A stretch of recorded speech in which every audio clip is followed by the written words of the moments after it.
Bienvenidos. Somos gente de mundo, historias para contar. Un diálogo ameno, franco e intimista con quienes hacen la noticia. Gente de mundo, historias para contar.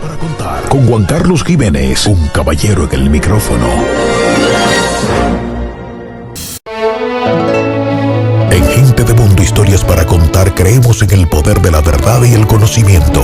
Por eso estamos orgullosos por nuestra alianza estratégica con la Agencia Mundial de Prensa. Hola Mundo Online Radio. Más que un medio de comunicación, ellos son un faro de cultura, educación y desarrollo exponencial.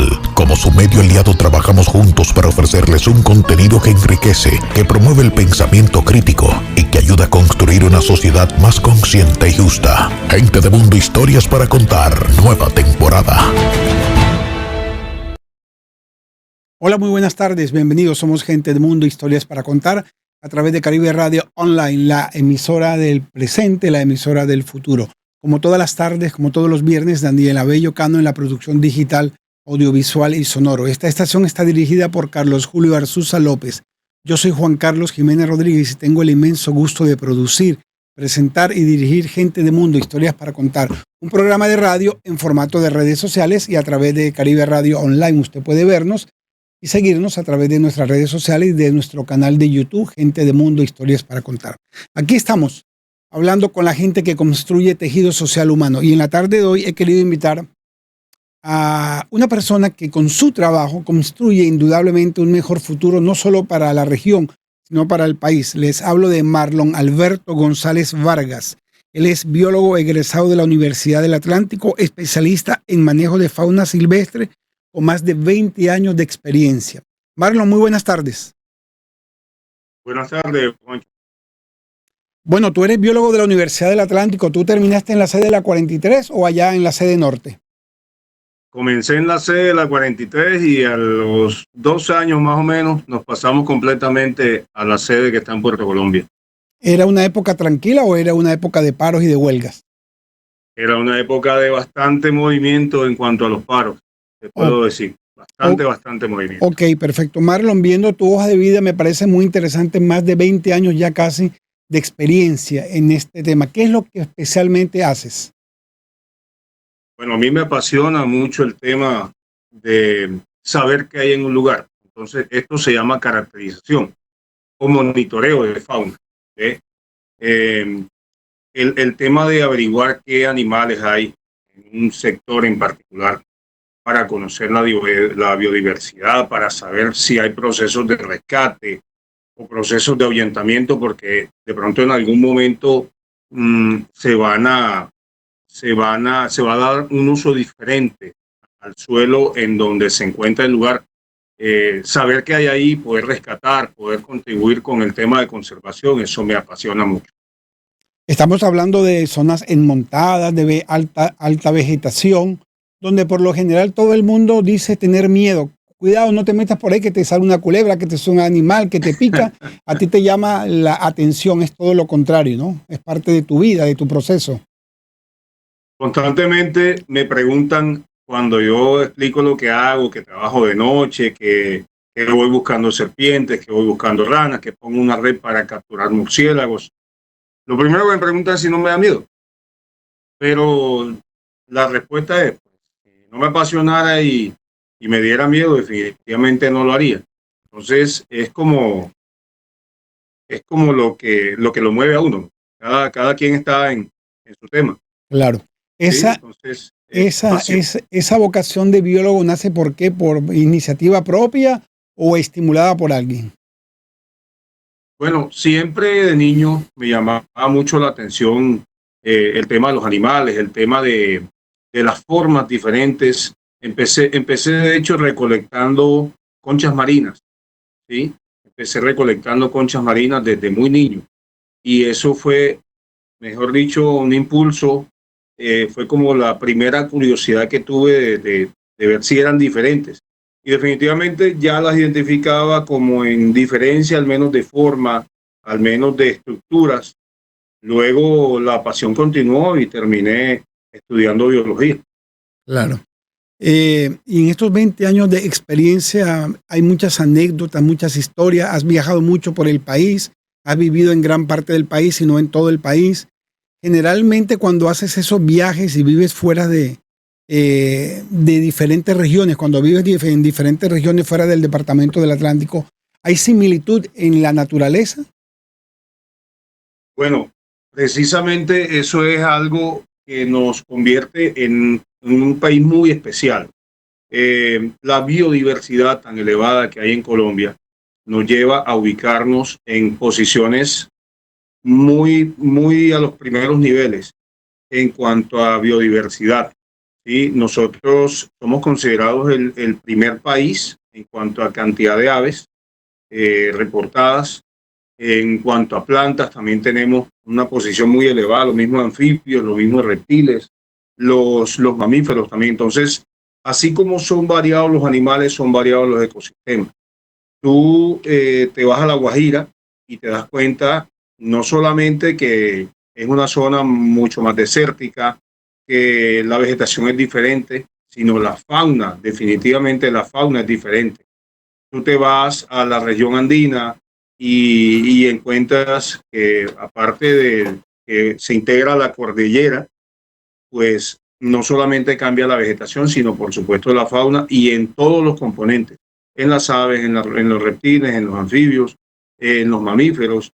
Incluso es increíble que en nuestro país hay sitios en donde uno no pensaría que hay un páramo. Y por ejemplo, en La Guajira, hacia la serranía del Perijá, que viene a ser el límite con Venezuela, hay un páramo, ¿sí? Entonces es una zona fría y uno dice, pero ¿cómo existe una zona fría si es que La Guajira es desértica?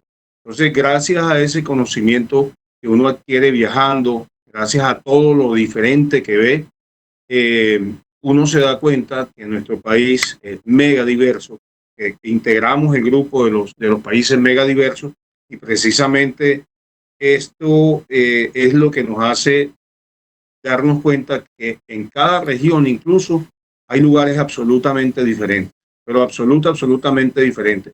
Nada más la fauna que está en el Pacífico, mucha de la fauna que está en el Pacífico no se encuentra en el Atlántico. Entonces estamos muy privilegiados, demasiado privilegiados. Tenemos, imagínense, tenemos dos océanos, nada más empezando por ahí y la diversidad tan inmensa que hay allá adentro. Pero fíjate que paradójicamente, al ser un país tan rico en temas naturales, también es un país que hoy hay un país preocupado, ¿verdad? Porque hay cierta tendencia a acabar con la naturaleza, están desviando nuestros ríos, nuestras quebradas, el cauce original y formal, están talando árboles, quemando árboles en la Sierra Nevada de Santa Marta, la ciudad de Barranquilla permanentemente amanece con un hollín, dicen que es el resultado de esa quema indiscriminada de bosques que están haciendo en la Sierra Nevada de Santa Marta. ¿Cómo se explica que siendo un país tan rico en ese aspecto, nosotros los colombianos no estemos despiertos y prevenidos a cuidar nuestro entorno? Mancho, hay un tema que se vuelve bastante parcial para los que tenemos el conocimiento, pero se vuelve muy imparcial para los que no. Hay un aspecto muy importante del país que se está explotando en muchos lugares, que es el turismo en áreas naturales. Porque si hablamos de ecoturismo, el ecoturismo tiene una connotación un poco más profunda, es un poco más estricto, ¿sí? Pero el turismo en áreas naturales es una práctica que se lleva a cabo en muchos lugares de aquí, que debería ser el pilar de la economía, pero el tema aquí es que la economía en Colombia históricamente no ha estado dirigida hacia el turismo. El enfoque de la economía en nuestro país, puedes meterle ganadería, puedes meterle cultivos, ¿sí? Y todo eso ocupa espacio y por supuesto un espacio natural. Cuando son sistemas extensivos, como por ejemplo las plantaciones de palma, esas plantaciones de palma de aceite benefician por supuesto a quien es el dueño del negocio, pero no benefician el medio natural. Para instalar una plantación de palma, si por ejemplo el dueño quiere sembrar 1000 hectáreas, son 1000 hectáreas fácilmente de bosque que van para abajo, ¿ves? Entonces, gracias a la permisividad que hay en cuanto a los entes territoriales y a pesar de que tenemos mucha ley ambiental, de todas maneras, mientras se cumplan ciertos requisitos, que me parece que deberían ser un poco más estrictos, hay permiso, valga la redundancia, hay permiso para el establecimiento de cultivos, hay permiso para la ganadería extensiva, que también afecta muchísimo. Hay permiso, por ejemplo, para la minería y todo este tipo de procesos, todo este tipo de procesos que cambian el uso del suelo y el uso del suelo natural, ¿no? Claro. Precisamente son los que afectan. Esos precisamente son los que afectan. Y afectan, pero enormemente. Estamos hablando de las famosas licencias ambientales, ¿no? Sí, por supuesto que sí. Esas licencias ambientales tengo entendido que son costosas, que tienen un manejo político, que no son muy fáciles de obtener, ¿no? Eso es lo que entiendo yo, que son costosas. Definitivamente no. ¿No? Definitivamente no, pero siempre que se pueda pagar el permiso, siempre que, como te digo, se cumpla con unos requisitos mínimos, les van a dar aval para que hagan la explotación. ¿Ves? Por ejemplo, si hay una demanda en cuanto a un producto que tenemos aquí en el país, en este caso hablemos del carbón, he tenido mucho trabajo, mucha experiencia trabajando en minas de carbón. Si hay el permiso y hay la demanda, tenemos aquí el mercado y, por supuesto, se va a explotar el recurso. ¿Ves?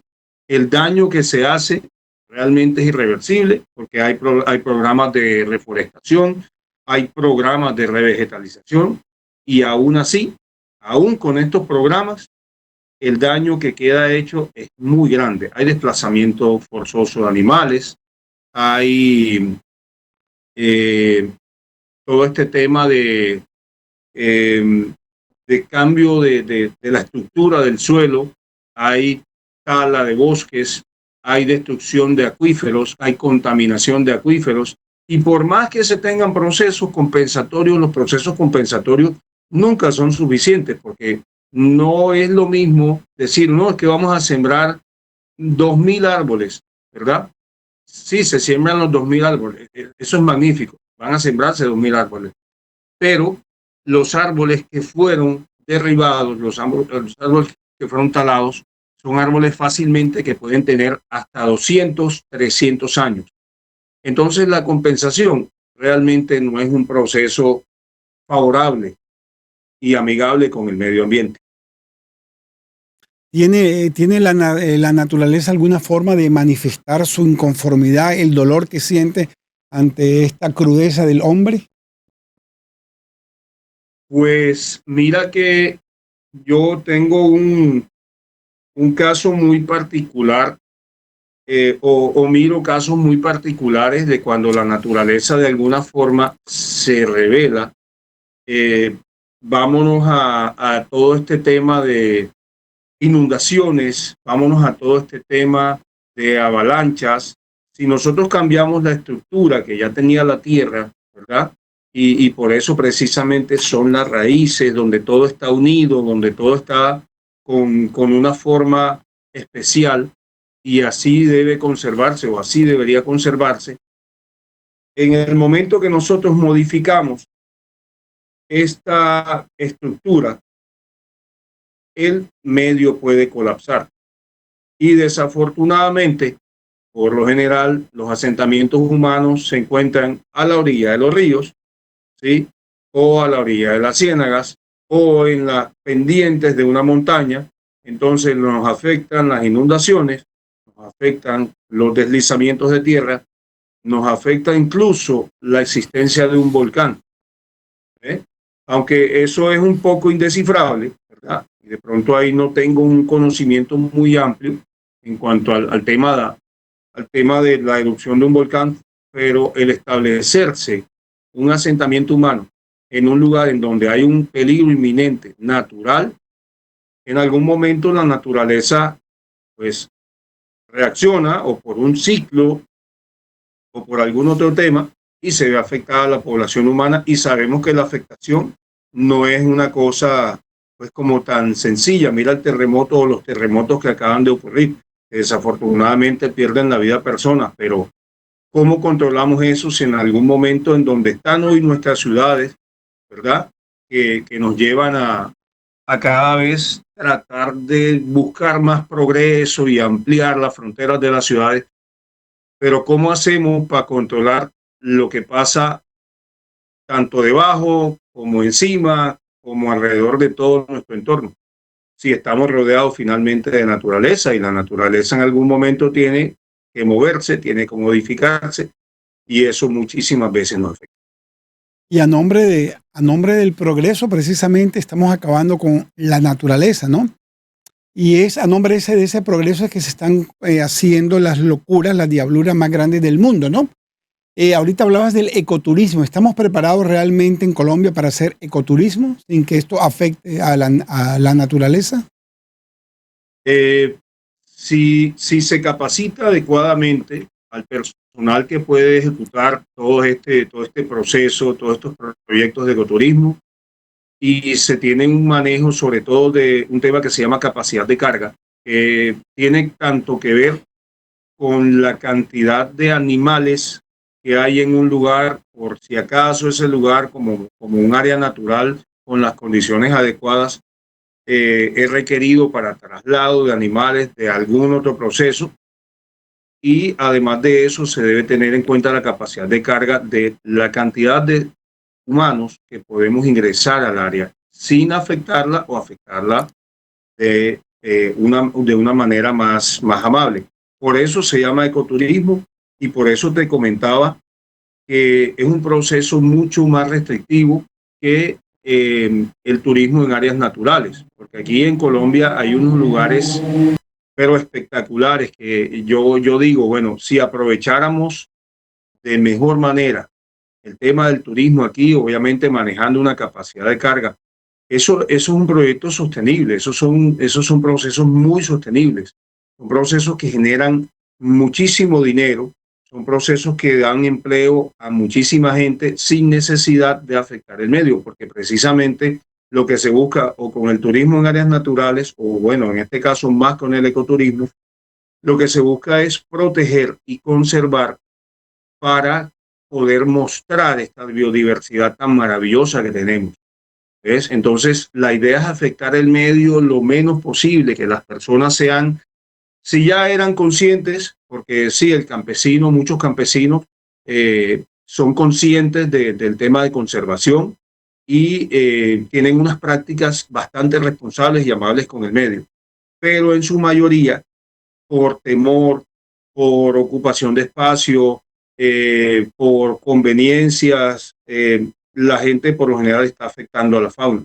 Y si no controlamos la capacidad de carga del ecoturismo, entonces no se vuelve viable. Pero viable sí es, porque ecosistemas variados tenemos. Mira todo la Macarena, la Sierra Nevada de Santa Marta. Mejor dicho, nosotros estamos en un paraíso, en un verdadero paraíso que realmente no estamos explotando adecuadamente. Hablemos de nuestro departamento, el departamento del Atlántico. Es muy común, tanto tú como yo hemos escuchado esa frase común al decir de la gente que nuestro departamento, nuestros pueblos son un peladero, que no ofrecen ningún atractivo desde lo natural. ¿Qué piensas tú al respecto? Yo pienso que hay un desconocimiento muy grande, porque yo que me conozco muy bien nuestro departamento, puedo, y de hecho he invitado a muchísima gente a que lo conozcan. Aquí hay una diversidad también impresionante. Aquí, aunque no tenemos la elevación que tiene la Sierra Nevada, ¿verdad? Que está por encima de los 3.800, los 4.000 metros, aquí tenemos una elevación que no llega a los 500, llega a los 477 metros, que está ubicada en Piojó, ¿sí? Y esa parte alta tiene una riqueza natural impresionante. Tiene un arroyo de agua cristalina que está ubicado en los Charcones. Tenemos en Usiacurí todo el tema de caminatas ecológicas, y tenemos lo que llaman ellos allá agua viva, que son pequeños pozos de agua que de cierta manera nos cuentan que son medicinales. Tenemos en Sabana Larga y muchos municipios y corregimientos que están alrededor, tenemos el embalse del Guájaro. Tenemos aquí mismo en Puerto Colombia nuestro mar, que de pronto no serán las playas blancas, pero a ver, el solo hecho de ir al mar y estar frente al mar da muchísima paz, da muchísima tranquilidad. Entonces nuestro departamento es bastante, pero bastante diverso, bastante variado. Dicen que no, que es un peladero porque lo consideraban que era todo plano. Y miren lo que les estoy contando. No es plano, definitivamente. Tenemos Galapa, Juan de Acosta, Piojó, Tubará, Uciacurí y Baranoa. Esos municipios aquí en el departamento son los que integran toda la parte montañosa de nuestro departamento. Y los demás municipios, por supuesto, también tienen muchos atractivos, ¿ves? Muchísimos atractivos, tanto culturales como naturales. Entonces, es mucho desconocimiento porque quien va, por ejemplo, a los Charcones o quien va al Chorro de San Luis en Tubará, se da cuenta que aquí en nuestro departamento, y hay muchísima gente aquí mismo de Barranquilla, que no conoce eso. Yo en algún momento tuve un manejo de turismo en áreas naturales y llevaba a la gente y la gente era sorprendida cuando llegábamos a los Charcones. Claro. Decían, pero ¿cómo está esto aquí en el departamento? Entonces, te das cuenta, es básicamente un desconocimiento. Así es, y ahí me incluyo yo no conozco esa zona de la cual has hablado muy puntualmente. Marlon, en el perímetro urbano, ¿qué podemos decir, por ejemplo, del Malecón y de la Ciénaga de Mallorquín? ¿Eso sí hay una reserva natural, sí se le está dando el tratamiento adecuado? Realmente, pues está a la vista, pues digamos en cuanto al embellecimiento, sí, está muy bonito. Yo no puedo negar que es muy agradable ver una rueda de la fortuna, la denominada Luna del Río, ver ahora un carrusel, ver ese malecón con la forma de un caimán, de la cabeza de un caimán, bueno, del cuerpo de un caimán, en la parte donde están algunos restaurantes. No puedo negar que es bonito, que es agradable, pero que sea favorable al medio natural, en realidad no, porque hemos visto en más de una ocasión videos de animales que están desorientados, animales que están tratando de atravesar una vía en donde antes era su medio, tenía continuidad el sistema y hoy en día no tiene continuidad, hoy en día eso está cortado.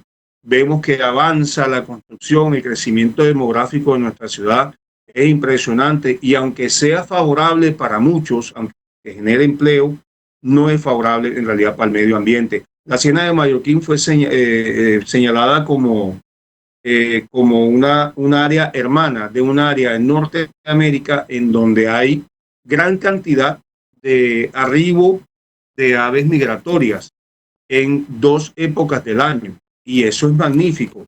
Pero haber hecho una construcción como la que se hizo en un área que en realidad es tan pequeña, porque nuestra Ciénaga de Mallorquín, en comparación, por ejemplo, con el Parque Isla Salamanca, el Vía Parque Isla Salamanca, que está aquí en el Magdalena, aquí en Palermo, hacer una comparación con un lugar como ese, somos prácticamente una pequeña isla, ¿ves? En cambio, ese lugar que en su momento tuvo mucho turismo, es mucho más adecuado meter ese montón de gente y ahí voy nuevamente a la capacidad de carga.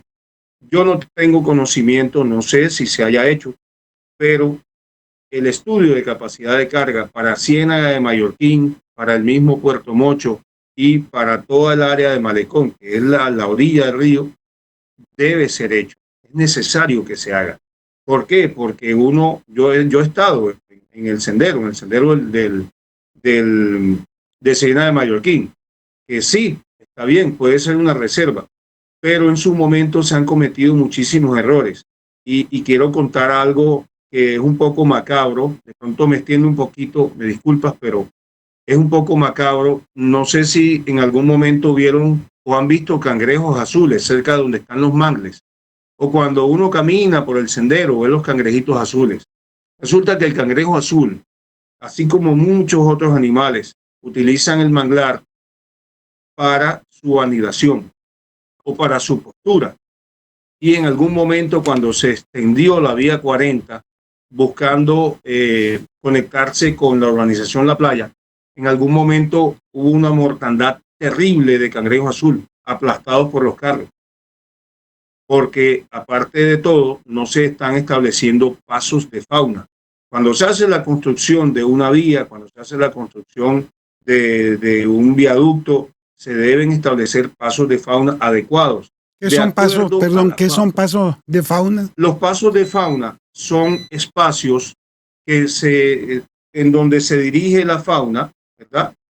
De acuerdo a la ubicación, por ejemplo, en donde se identifica previamente que hay más pasos de animales, en ese lugar se establecen pasos de fauna que puede ser aéreos, puede ser como un puentecito, ¿verdad? Un puentecito entre los árboles, o en este caso, para los cangrejos, sería la ubicación de lo que llaman box culvert, ¿ves? Que son unas tuberías grandísimas por donde además se permite el intercambio de agua salada y dulce que favorece el manglar, porque el manglar sobrevive en un ambiente, lo que uno llama estuarino.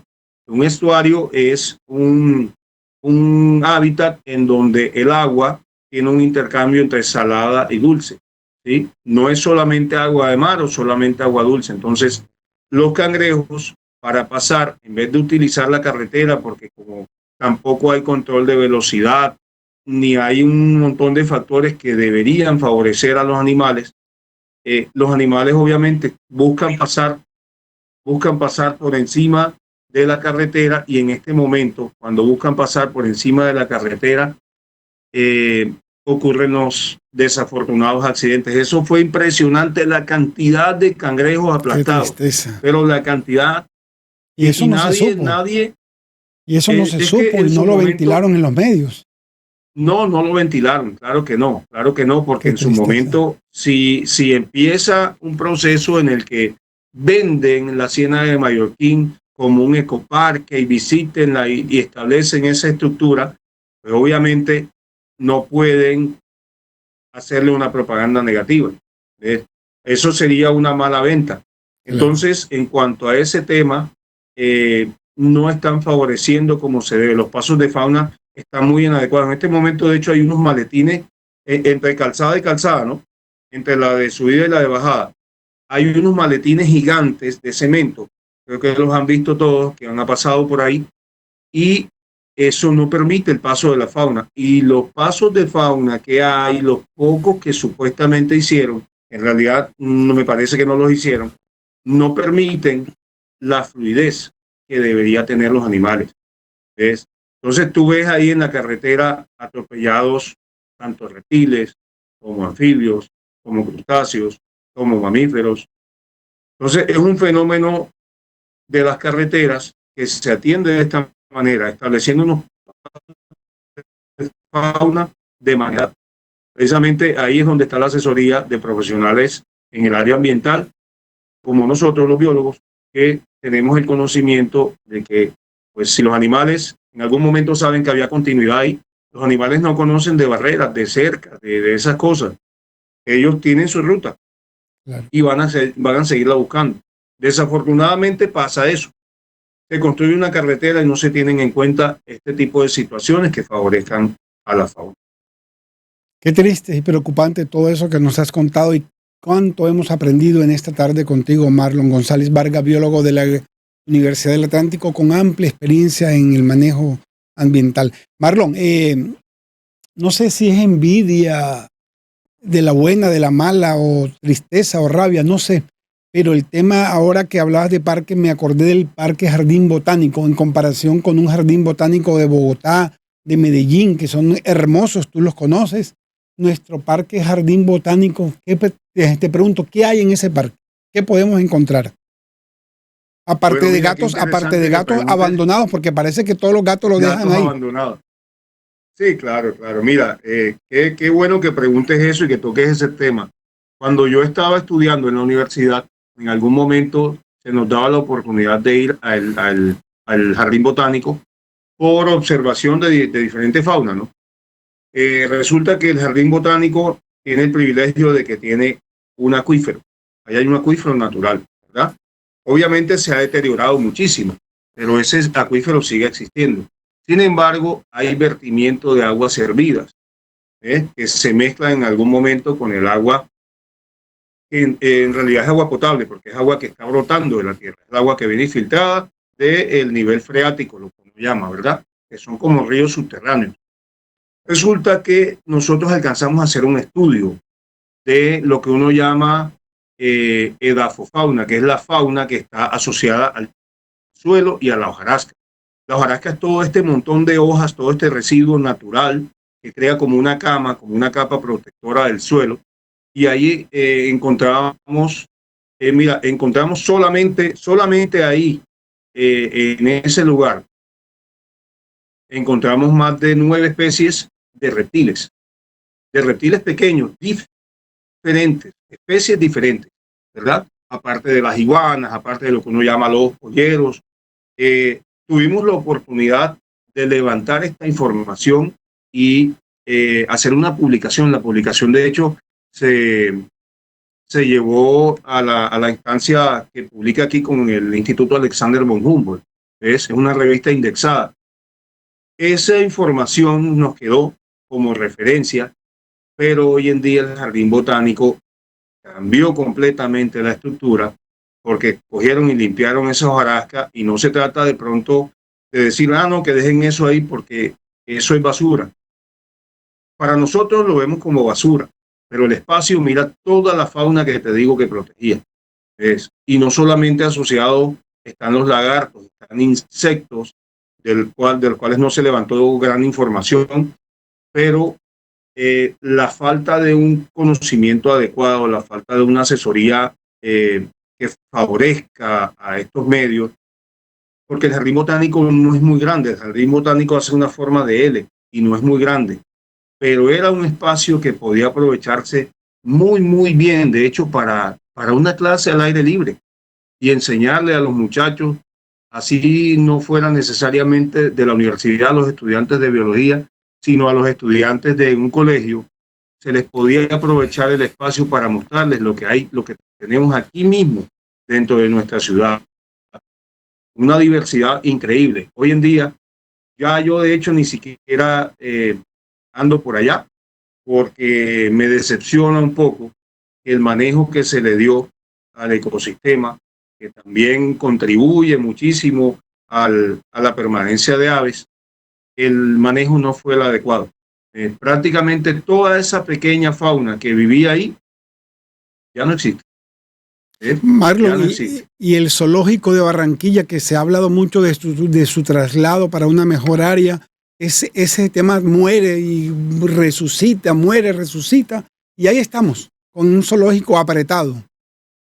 El zoológico prácticamente está completamente disfuncional. No tiene, bueno, en realidad nunca ha tenido el espacio adecuado para los animales, porque yo me acuerdo de niño que lo llevaban a uno, habían hasta osos, había de todo en nuestro zoológico, pero el espacio que se utiliza es demasiado pequeño, muy pequeño. Los animales están bajo un estrés constante y hay datos que no dan, pero muy seguramente la mortalidad es elevada. La mortalidad es elevada. De hecho, el zoológico prácticamente solo es una exhibición, porque los zoológicos tienen diferentes modalidades. Y por ejemplo, el zoológico de Cali, un zoológico inmenso, muy adecuado, tiene un manejo especializado en investigación y en educación.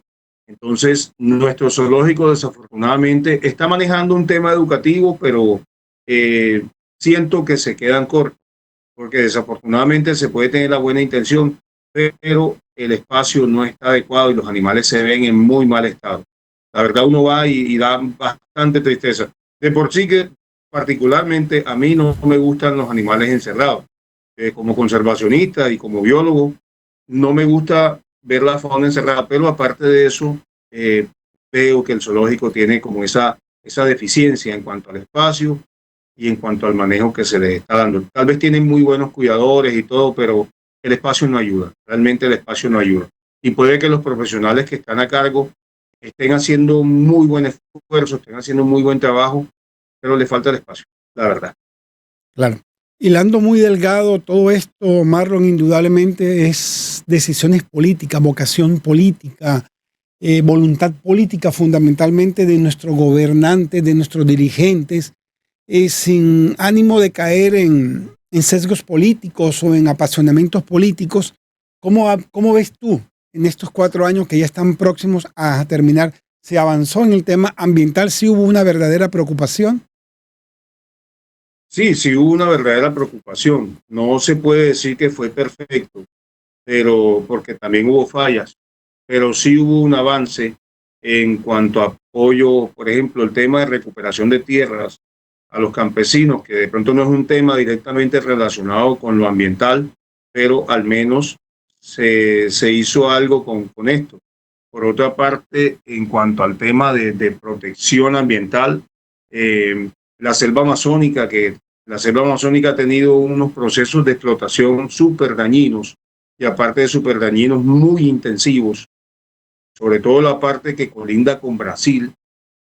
Acá en Colombia, por lo menos, se ha declarado pues protegida un área inmensa, ¿sí? Un área inmensa en cuanto a, pues en relación a la extensión total de la selva amazónica y eso favorece muchísimo.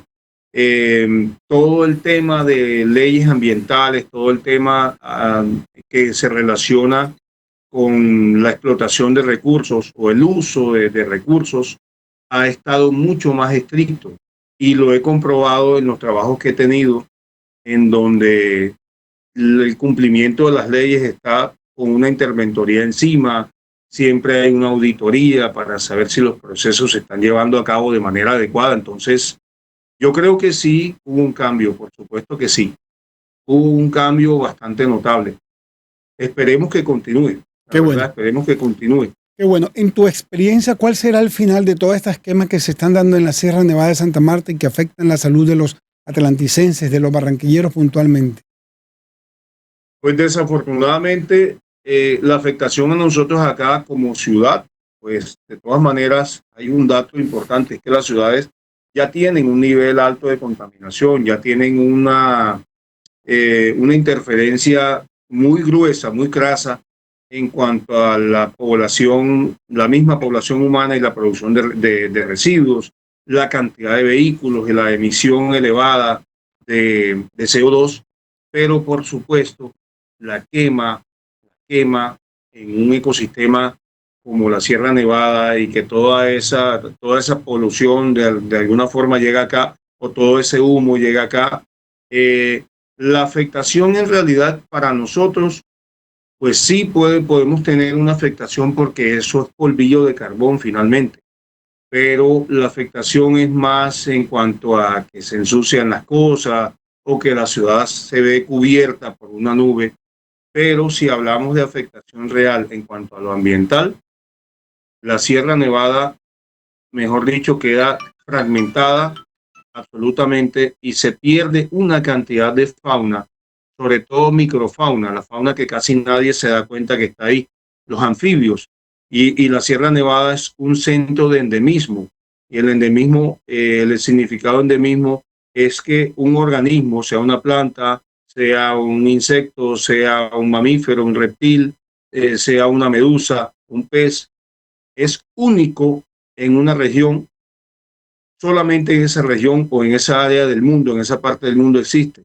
Y la Sierra Nevada, como un sistema aislado, tiene no solamente una biodiversidad muy alta, sino es un centro de endemismo bastante importante. Y todo este tema de las quemas, por supuesto, no se sabe porque tocaría hacer una gran evaluación acerca de qué tanto termina siendo afectada la biodiversidad, el endemismo y los temas de conservación para este ecosistema tan especial y tan particular.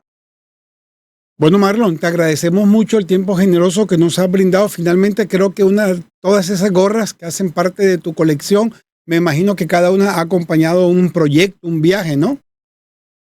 Por supuesto, por supuesto. Gracias por la Qué bueno. invitación, Juancho. Sí, la gorra, pues cada una tiene su historia, ¿no? Y me acompañan en todos mis viajes porque me gusta usarlas, me gusta siempre estar ahí, pues como que recordando que esta gorra viene de tal lado o me la trajo alguien. Qué bueno. Pues eso para mí es súper importante, sobre Bueno, todo cuando son regalos de personas que son cercanas a mí. bueno, vamos a comprometernos para un segundo programa en otro momento, ¿verdad? Porque hay algunos temas que se quedan sobre el tintero y vamos a mirar Por cómo se supuesto. desarrolla el tema ambiental en esta nueva administración en la que vamos a entrar, que estamos todos expectantes, ¿no? Y ustedes como biólogos me imagino que también estarán a la expectativa de las políticas del nuevo gobierno. Sí, por supuesto, por supuesto. Hay que hacer un nuevo un nuevo encuentro y tener la oportunidad de hablar un tema muy álgido en este momento que lo conocemos, y es el fracking.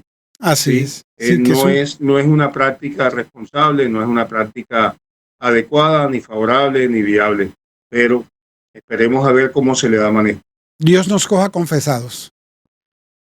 Bueno, Marlon, Sí. un abrazo, gracias por tu oportunidad, por este tiempo maravilloso. Te deseamos muchos éxitos en tu carrera, en tu trabajo como siempre, y sabes que los micrófonos y las cámaras de Gente de Mundo, Historias para Contar, siempre estarán abiertas para ti, para tus proyectos y para todo lo que nos quieras comentar. Pancho, muchas gracias. La verdad, Vale. la invitación me agradó mucho. De verdad, fue muy agradable conversar, informarlos acerca de algunas cosas. Uno no se las sabe todas, pero Así por lo es. menos de lo que sabe, tiene que tratar de divulgar la información, porque el conocimiento no se debe quedar en una sola cabeza. El conocimiento debe divulgarse. Así es. Marlon Alberto Pancho, González muchísimas Vargas, gracias. biólogo de la Universidad del Atlántico, estuvo aquí en Gente de Mundo, Historias para Contar. Muchas gracias. Muy buenas tardes. Nos vemos el próximo viernes en otro programa con otro invitado de interés nacional. Muy buenas tardes. Aquí termina Gente de Mundo, Historias para Contar. Un interesante recorrido por la vida y las historias de quienes hacen la noticia. Sea usted nuestro próximo Gente de Mundo, Historias para Contar.